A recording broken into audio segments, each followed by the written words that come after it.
Morning skate has concluded as the Devils prepare to play the Hurricanes at the Prudential Center for Game 3 of the Stanley Cup playoffs. If they win this game, they're back in the series, but it's still an uphill battle. What are my thoughts? And also, let's hear from Paul Cotter and Sheldon Keefe. There's a lot to break down in today's episode of Locked On Devils. Buckle up, everybody. You're Locked On Devils, your daily podcast on the New Jersey Devils. Part of the Locked On Podcast Network, your team every day. Hi, this is Bryce Salvador, and you're Locked On Devils with Trey Matthews. Scores! Oh, Stevens stepped up, nailed it. Brodor's got the puck. What a shot. The Devils win the Stanley Cup. Alrighty now, what is up, New Jersey? Welcome back to the Locked On Devils podcast here at the Locked On Network. I'm your host, College Hockey Club play announcer, Devils Wire Pucks Pitchforks, and also part-time Credential Media member, Trey Matthews. Coming to you from the media room inside the Prudential Center. Morning skate has wrapped up, and I have a morning skate report. In the first segment, I will share my quick thoughts heading into Game 3. Devils in a 2-0 deficit. Can they climb out of it?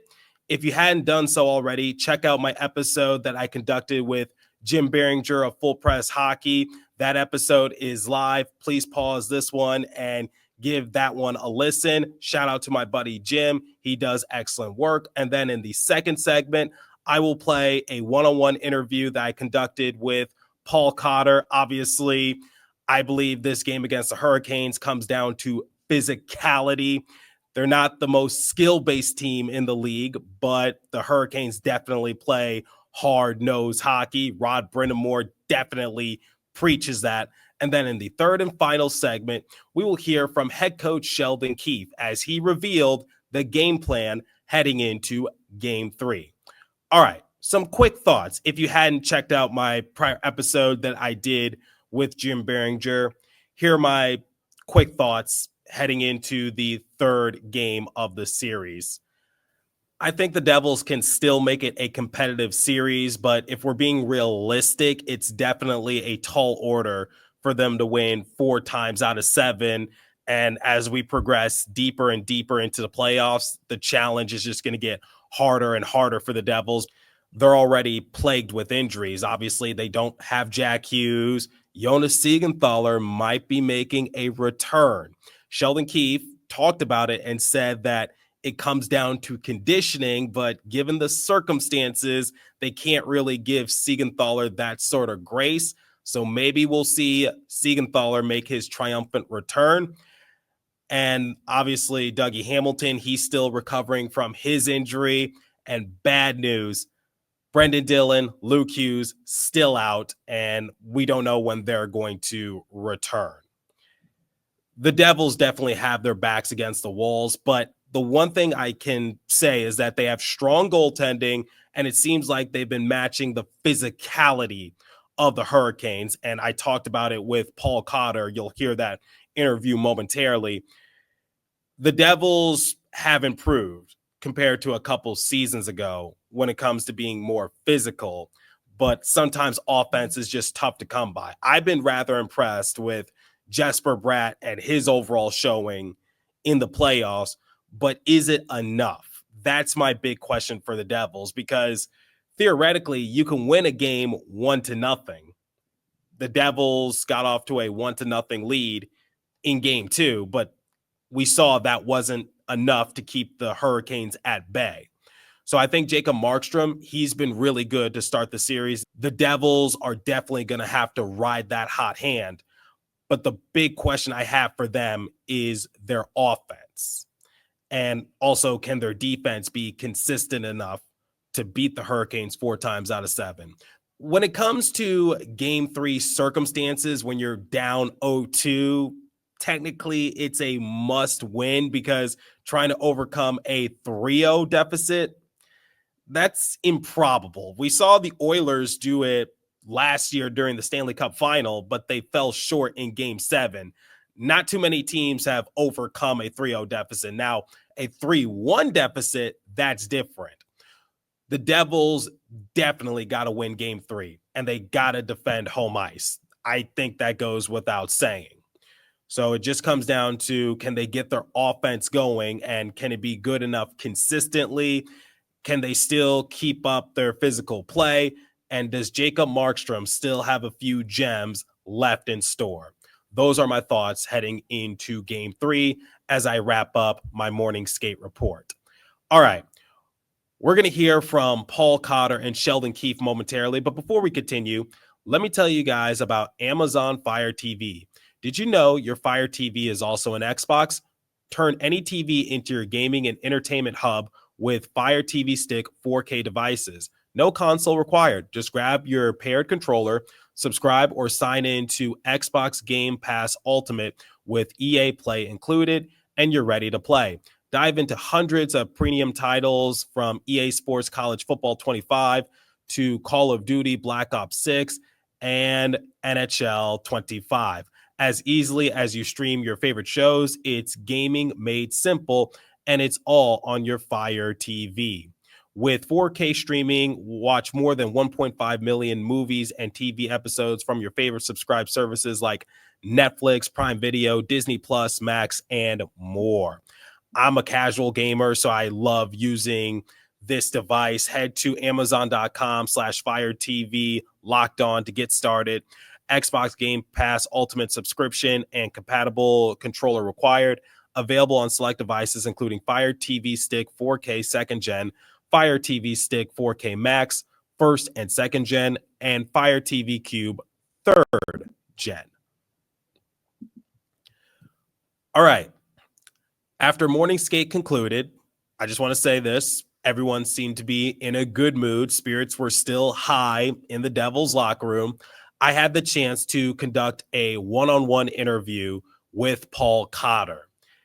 As we all know, Cotter broke the single season hits record for the Devils. He's been very physical in this series. Sometimes his offense could be a little sporadic, but for the most part, I think Cotter knows a thing or two when it comes to pressuring his opposition and just trying to be a physical specimen. By the way, during our discussion, he actually referred to one of my old tweets back in July. I talked about how if Brendan Dillon and himself maintained the same amount of hits that they had with their prior team, they would break Blake Coleman's previous record with ease. So just a funny interaction I had with Cotter during our discussion. So Cotter, let's begin with this. You broke the single season hits record for the Devils. Our mutual acquaintance told me that it was your goal to break that record. How does it feel to accomplish something like that your first year with the Devils? That's great. I mean, anytime you can set a record with the league being as long as around as long as it has been, it's pretty cool. So I noticed, I think someone on Twitter said when I got traded, if I was on the Devils the year before, I would have broke it. So I think I missed a good amount of games that year. So okay, perfect. All right, so awesome. So yeah, I figured that there was a pretty good chance I do it this year if I played enough games, and pretty happy I did. Now let's just talk about the physicality. I know you guys are down 0-2, but the one thing that you guys have been consistent with in this series has been the amount of hits you've laid on the Hurricanes. And Sheldon Keefe even said it doesn't really come down to X's or O's. It comes down to physicality and defense when playing the Hurricanes. Can you just speak on that a little bit? Yeah, I think he's completely right. I mean, the X's and O's are the things that you try to pinpoint for the most part in playoffs. But, I mean, obviously, things get chaotic out there, and different breakdowns are pretty big, and I think the physicality aspect of it is, it doesn't always have to be a massive hit, right? It's just separate the guy from the puck, and then in their defensive end, they're man on man, so you get one guy to break the pressure, and then kind of chaos breaks loose, and that's where opportunities happen when, especially playing against Carolina. So I think he's right. I mean, try to do what you can structurally, but obviously there's going to be breakdowns and both ends, so you're going to have to just play hockey from there. Now, I know you're relatively young, but you're one of the few players in the room to have hoisted a Stanley Cup. So, how do you bring that experience into the locker room to people who haven't been in that situation before? Yeah, I think it's a unique situation for me, not having played playoff games before this. but also being around the buzz and the playoff atmosphere. It's just kind of a reminder. Just what I guess my message would be to guys that haven't done it before is have fun with it. Like it's a battle, it's a grind, but at the end of the day, we work all season to get here. So got to enjoy it, and when you enjoy it as a team, you get closer, and that camaraderie together becomes that team nature where, if you win or lose, it's all right, next game, let's go. So got to have fun with it, got to play your game, and that's, I guess, what I would say to these guys. All right, last one. What are some of the adjustments you guys are making against the Hurricanes? What's gone right, but what's also gone wrong? Yeah, the second game we liked. Tight game all the way through. I think that, recognizing that they're going to be leading the shot clock for the most of the game. I think that's just their tendencies are just getting pucks on net. Maybe some low-quality shots, but in the playoffs, that's what's going to work. So we can't really focus on being outshot. I think what we did good last game was the physicality aspect of it. We were pressuring all over them. They didn't have a second. So, normally they're a pretty quick structural team, and we didn't really give them time to set up their structure. So that's when things started to help us. So we got to keep on that. And I think protecting the inside on our net is something that we got to, be focused on. And I think if we do those two things, then should have a good night. It's always a dogfight when the Devils play the Hurricanes. I talked about it with Zachary Martin of Locked on Hurricanes, my colleague, Jersey Joe, Jim Behringer. Outside of the Rangers, I would say that the Hurricanes give the Devils the biggest headache in the Metro, both figuratively and literally. Once again, not counting out the Rangers, I'm just saying the Devils also probably have the Hurricanes circled on their calendars. All right, we're going to hear from Sheldon Keefe momentarily, but before we continue, let me tell you guys about Game Time. I hope all of you bought your playoff tickets through Game Time. The Stanley Cup playoffs are here, and if you've never been to a live NHL playoff game, it's unlike anything else. The intensity, the speed, the energy in the building, it's next level. And thanks to Game Time, getting in the door is easier and more affordable than ever. Game Time is the fastest way to grab playoff tickets, even for those must-see matchups. Prices usually drop as puck drop gets closer, and with last-minute deals, you can save up to 60%. Last-minute deals, once again, save up to 60% off buying last minute for sports, concerts, comedy, theater, and more. They're all in pricing, shows a total upfront, no surprise fees at checkout. The app even shows you your seat view so you know exactly what you're getting before you buy. And with Game Time ticket coverage, I know I'm protected, whether it's cancellation protection, job loss insurance, or their 24-hour return guarantee. Take the guesswork out of buying tickets with Game Time. Download the Game Time app, create an account, and use the code LOCKEDONNHL for $20 off your first purchase. Terms apply. Again, that's code LOCKEDONNHL for $20 off. Download the Game Time app today. Last minute tickets, lowest price, guaranteed. All right, let's listen in to what Sheldon Keefe had to say after morning skate. Take a listen. He sort of take the same reps that he did yesterday. Do you have an update on where he's at? I know we talked about it a little bit yesterday. Yeah, he's feeling good. We're optimistic that he'll be able to play tonight. We're going to give him the day and give him every opportunity to be as comfortable as possible. But he's had the appropriate appointments, and his leg, the bone, and everything is healed, and that's not a concern at all. He's fully healthy that way. The only thing he needed more time for was the conditioning side of it. So we're not able to provide him that time, given our circumstances here, and so we intend to play him today, but it'll be in a reduced role and reduced minutes and all those sorts of things. But even so, if that were the case, what difference maker does that make to your defense core if really you're able to do that? Yeah, well, Dylan and Hughes are going to be out again tonight, so obviously we're tremendously shorthanded there, and Siegs can help us, give us minutes. You can be confident putting him over the boards. As I said, it will be a reduced role, and he's not where he would want to be, where we would want him to be if we had more time. a little bit different, but not unlike Dougie. I mean, even to get Dougie to get the regular season game at the end there, he probably could have used more practice time. He just had the one practice with us, as Siegs did yesterday.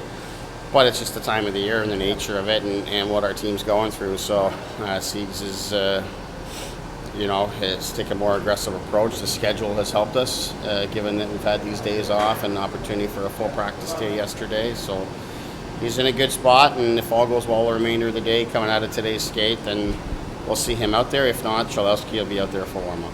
Do you have a sense of if Dylan or Luke will be available at all this series? We'll have to see. Obviously, they're not in a position here right now. We have to earn an extension of the series at this point. That's the first priority. But it's the playoffs, and obviously we're not going to give too much information, and we're hopeful that we could have them. But for the time being, we've got to find ways to extend our series. What's the vibe you're feeling from your club on the ice and in the locker room? I think the guys are excited to play at home. I think we recognize the perspective of being at home and a chance to get going in the series, but also are realistic and understand where we're at in the hole we're at and the urgency of tonight's game. But I think at the same time, it's a confident group. We're trying to put those games past us and just focus on the task at hand here today. Guys are excited to play in front of our fans tonight and go out and earn a win. How much do you think the last change and being able to kind of pick your matchups a little more will help? Well, yeah, I think it'll help. I think it'll help, reduce some of the load on some of our top guys in terms of the matchups. However, there's two sides to the coin, right? The matchups are tough for a reason because there's good players that are real hard to play against on the other side. So you can get some of your guys away from them, but that other guys are going to have to play against them, and you have to manage that too. So we're just going to have to see how it goes. In order to get favorable matchups, you got to be able to really trust your depth, and our depth has got to be really solid here tonight, so that we can utilize our bench and we can seek favorable matchups and not just have to lean on our top people to do all the heavy lifting. It's not the first time that you've had to deal with injuries in the playoffs. We know what happened last year. How do you take those lessons and ideologies and apply them this time around to try to make it a competitive series once again? Yeah, I mean, it's been far too common a theme, quite frankly, in my time in the playoffs with injuries and such for many years. But it is a reality of the playoffs that you have to be able to deal with. You hope that you've got enough depth on your team to be able to make up for it, and you hope that your overall team game can help keep you competitive.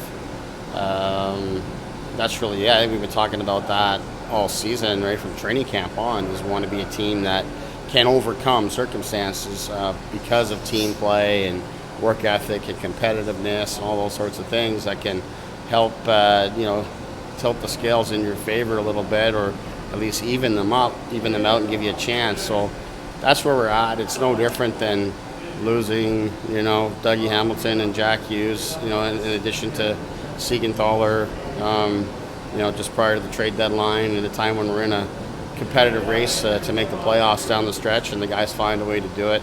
So we have the right mindset, just got to go out and execute through it. I'm talking to some of the guys in the room. They talked about with the reputation of Carolina's pressure that maybe they're anticipating contact coming quicker than it actually is, and have been throwing pucks away at times when they don't need to. Is that something you've seen? Is there an area to be a little more patient with the puck for the guys here? Balance there, right? It's a puck pressure team. It's not a physical team by any means. But they get on you fast, and they take the puck from you. They'll create turnovers. So we do have to be a little bit more poised with it when we have that a little bit of space, that pocket to make a play. At the same time, you do have to recognize when the pressure is extreme, and you got to get it moving. You got to get it out. Otherwise, once they knock down a first or a second puck, you're going to be in your end for an extended period of time. So that's the balance. I think we've done a pretty good job of that. There's times in game one, that got away on us. But in game two, I don't think that was an issue for us really at all. We gave up too much stuff on the rush coming out of the offensive zone, and then skating the length of the ice and getting a chance. We got to manage that better. But the forecheck wasn't much of a factor in the last game. It's just, I expect, again, 2 days off here now between games, and both teams will have a strong forecheck, so that will be a prevalent part of the game, I suspect, and we've got to be good in making those right decisions at the appropriate time. Conversely, in Carolina's defensive zone, Eric Halla was saying that when it's along the dasher, that's where Carolina really shines. So that quick puck movement is going to be critical down low, low to high. Are you seeing that as well? And what more can your team do here in Game 3 to better exploit their structure? Yeah, I mean, any team that's elite defensively, as Carolina is, they thrive in pushing pucks to the yellow and keeping it on the dasher. Keeping you on the wall, you got to find your way out of pressure to get off of that. Some of it's getting into the hands of our defense quicker. Some of it's just escaping pressure yourself and extending the play a little bit. All things that have been a real challenge for us all season long, and we knew we would be put to the test in that regard in this series. At times we've done a decent job, but clearly not enough. We're going to have to find ways to do more of that here tonight. Pesce is such a consistent player, but how did you think how he was able to elevate his performance specifically in Game 2? Yeah, it's tremendous. This guy, he's a competitor first and foremost, really wants to win. Put that on display. I mean, clearly he hasn't skated here the last couple of days. He's not at 100%, and that's not because anything happened in Game 2. That's in Game 1. Yet you saw him the way that he played in Game 2. So he's able to push through it. And those are the kind of efforts and determination that you need this time of year. So he's certainly leading the way in that regard, and we're going to need more of that. Sheldon, for us in Carolina, Jesper Bratt was terrific in Game 2. And from the years you coached against him as the coach of the Maple Leafs to being his head coach in New Jersey, what did you learn about him that you didn't previously know? Yeah, being in against New Jersey, I hadn't played them in the playoffs or anything like that, and you respect the speed and the skill. I've said it a number of times throughout the year, just how he commits himself every day, taking care of his body, remaining healthy, and playing at a high level, but also his response. I mean, he didn't like his Game 1. I didn't like his Game 1. And I thought he really responded very well to the challenge in Game 2. Scoring the goal obviously is a big thing to get us going in the game, but also just the way that he worked and skated. His speed can create so much for us, whether that's pressure on the forecheck or softening up the defense and pushing them back. So tremendous skill set, tremendous work ethic and commitment. Just a really a joy to coach, quite honestly, because every day he comes committed to work, and if you push him or challenge him, he takes it the right way and gets to work to try to make adjustments. One of the things I admire about Sheldon Keefe, and I'm going to continue to talk about this during his tenure with the Devils, is his ability to adapt. Because I go back to this example during the playoffs when the Maple Leafs were without William Nylander for a few games. They were without Austin Matthews for a few games. They still challenged David Pastrnak and the Bruins to a hard-fought 7-game series. Yes, they fell short, but the fact that the Maple Leafs were able to overcome a 3-1 deficit without some of their key assets, I think it really shows the type of leader that Sheldon Keefe is. He even talked about it in one of his answers that he was providing to me when answering my question. My expectations for Devils are anywhere from moderate to low, but it's the playoffs. It's a different animal. One of the reasons I love covering hockey is that there's all sorts of parity in this sport.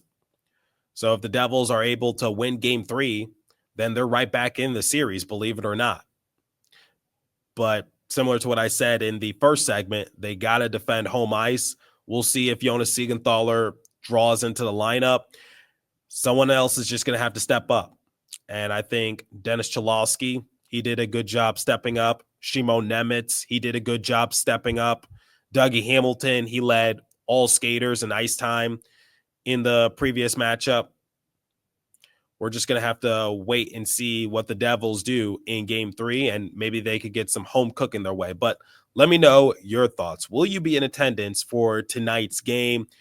What are your thoughts on the answers provided by Paul Cotter and Sheldon Keefe? I'm curious to hear your thoughts. Leave a comment down below if you're watching on YouTube. If you're listening on podcast streaming service, hit me up on my personal X Page app at TreyMatt4 or the show's X Page app at Locked On Devils. As for today's episode, that's all time I have for you. Continue to stay safe. Have a wonderful day, New Jersey. Go Devils. I'll catch you guys next episode. Thanks for listening. Once again, Trey Matthews signing out from the Prudential Center. I will see you guys later tonight.